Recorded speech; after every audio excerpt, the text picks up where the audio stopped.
بسم اللہ الرحمن الرحیم۔ السلام علیکم۔ حضرت انس بن مالک رضی اللہ تعالی عنہ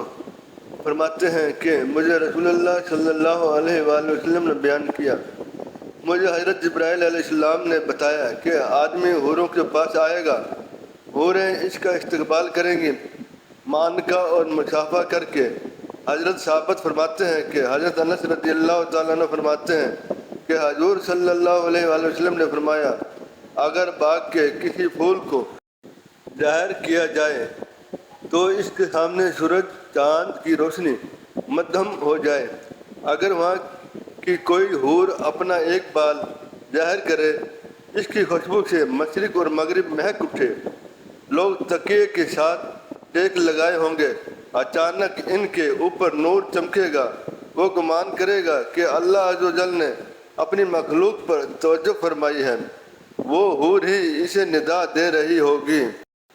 اے اللہ کے دوست، کیا ہمارے لیے اس میں دولت ہے؟ وہ کہے گا، اے کہنے والے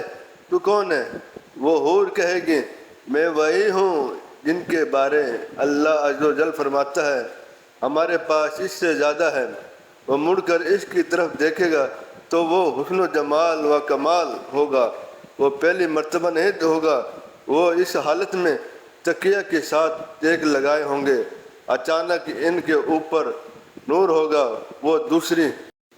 حور ہوگی جو پڑھ رہی ہوگی، اے اللہ کے دوست، ہمارے لیے اس میں دولت ہے۔